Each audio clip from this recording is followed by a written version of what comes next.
इतिहासावर जगता येत नाही, त्यासाठी इतिहास घडवावा लागतो. आणि असा इतिहास मातोश्री पुण्यश्लोक अहिल्यादेवी होळकर यांनी घडवलेला आहे.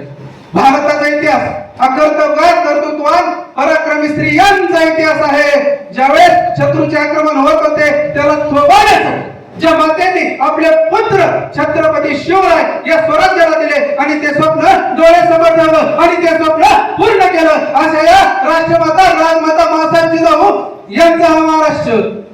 आणि ज्यांच्यावर दुःखाचा डोंगर कोसळला होता, पण त्या दुःखाच्या डोंगरावर न डगमगता शत्रूचा सामना करणाऱ्या पुण्यश्लोक अहिल्यादेवी होळकर यांचा महाराष्ट्र.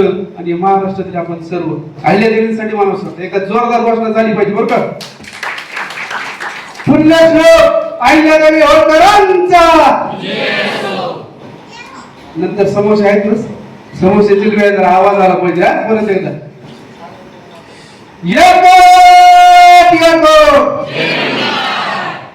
छत्रपती शिवाजी महाराज की, डॉक्टर बाबासाहेब आंबेडकरांचा.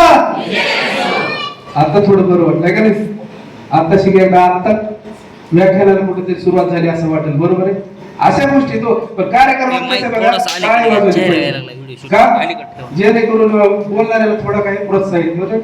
काय माहिती का, अंगुराच्या रसाला म्हणते ज्यूस, अंगुराच्या रसाला म्हणते ज्यूस. आणि जे कार्यक्रम टाळ्या वाजत नाही त्याला म्हणते कंजूस.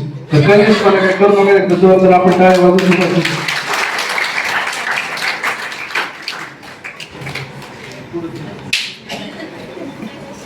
माझी हाईट बारीक आहे, दिसतच गेले बहुतेक असं असतंय. आता काय देवानं दिलं ते घ्यायचं. बरोबर आहे. तर आपण या ठिकाणी मातोश्री पुण्यश्लोक अहिल्यादेवी होळकर यांचा इतिहास या ठिकाणी कार्य उजळा देण्यासाठी आपण सर्वजण या ठिकाणी उपस्थित आहात. पुनश्च आपल्या सर्वांचे एकदा शब्द सोमाने स्वागत. मनमानाच्या गाभाऱ्यात मूर्ती आपली सजली आणि खास आपल्या स्वागतासाठी ही सर्व मैफिल जमली, ही सर्व मैफिल जमली असं या ठिकाणी म्हणून एवढं सांगितलं. लागलं ती दरवाज चालून गेल्या, लागलं ती दरवाज चालून गेल्या, धामीच्या मातीनं हिंदुस्थान हलवून गेल्या, मुठभर मावळ्याला घेऊन हजारो सैनिकाला नाडून गेल्या आणि स्वर्गात गेल्यावर ज्यांना झुकून मुद्रा केल्या अशा आमच्या अहिल्यादेवी होळकर होऊन गेल्या, अहिल्यादेवी होळकर होऊन गेल्या.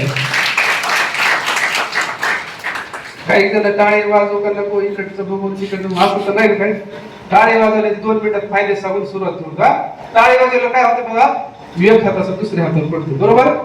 मग त्यावेळेस काय होते, डाव्या हाताची नस असते. डाव्या हाताला काय होते, सारखं टाळी वाजवली तर त्या ठिकाणी डाव्या हाताला खाज येते. आणि खाज आल्यावर काय येते, पैसा. मग पैसा पाहिजे का तुम्हाला, पाहिजे नको पैसे. ठीक आहे. दुसरी गोष्ट परत बघा, एक हात असा दुसऱ्या हातावर पडतो. बरोबर. आणि त्यावेळेस डाव्या हाताची नस डायरेक्ट हृदयाला गेलेली असते. आणि आपण सारखी टाळी वाजवली काय होतं, ती नस उत्तेजित होती. आणि ती नस उत्तेजित झालं की ब्लड सर्क्युलेशन चांगलं होतं. आणि ब्लड सर्क्युलेशन चांगलं झालं की आयुष्य वाटतं. मग आयुष्य तरी पाहिजे का नाही, पाहिजे का नाही. आपण सगळं आरोग्य खात्यात घेतलं ना, एकदा सर्व मान्यवरांसाठी जोरदार करायचं. आपल्यासमोर अहिल्यादेवी होळकरांचे काही कार्य आपल्यासमोर चालणार आहे. ज्यावेळेस कुंभेरीच्या किल्ल्याची खंडणीची बोलणी सुरू झाली आणि सूरज मल्लांना सांगितलं घ्यायचे तर फक्त 40 लाख रुपये घ्या, अन्यथा युद्धाला सुरुवात करा. तेव्हा मल्हाररावांच्या तळपायाची आज मस्तारा गेली. काहीच झालं, कुंभेरीचा किल्ला जिंकायचा म्हणजे जिंकायचा, या जाटाला हरवायचं म्हणजे हरवायचं. मोठ्या दिशेने पेटले आणि निघाले कुंभेरीच्या दिशेने.